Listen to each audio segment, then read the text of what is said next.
जोड़ी तू निकल के देखा हो।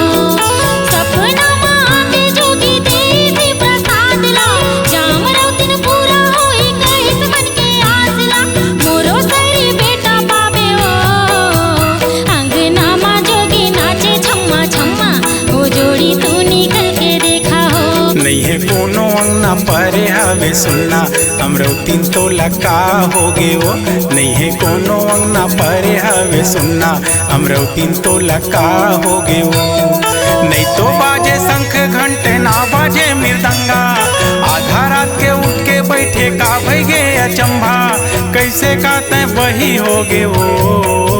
नहीं है कोनो अंगना परे हवे सुनना, अमरौतीन तो लका हो गे वो। नहीं है कोनो अंगना परे हवे सुनना, अमरौतीन तो लका हो गे वो।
परे हवे सुनना, अमरौतीन तो लका हो गे वो।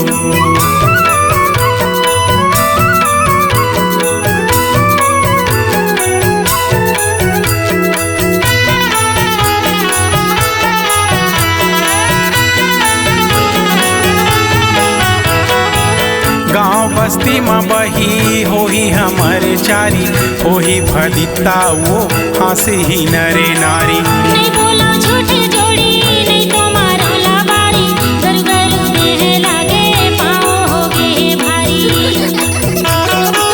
गाँव बस्ती में बही होही हमारे चारी, होही फदिता वो हंसे ही नरे नारी। नहीं बोला झूठे जोड़ी, नहीं तो मारो लाबारी, गरु गरु देह लागे पाँव हो गे भारी। बेटा बन के आओगे के कहे होवे मोला, एकक ठन बात ला बतावा थामा तोला, तब हो नहीं पति आया हो। अंगना मां जोगी नाचे छम्मा छम्मा, ओ जोड़ी तू निकल के देखा हो। नहीं है कोनो अंगना परे हवे सुनना, अमरौतीन तो लका हो गे वो।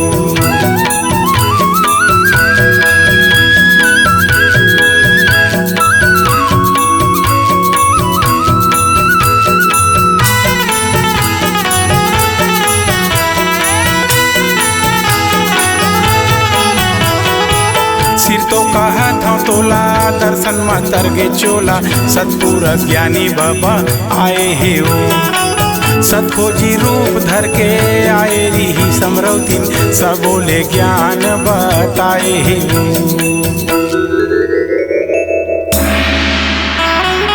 सिर तो कहत हूँ तोला, दर्शन में तरगे चोला, सतपुर ज्ञानी बाबा आए हे वो। सतखोजी रूप धर के आए रही समरौतीन, सबोले ज्ञान बताए हे वो।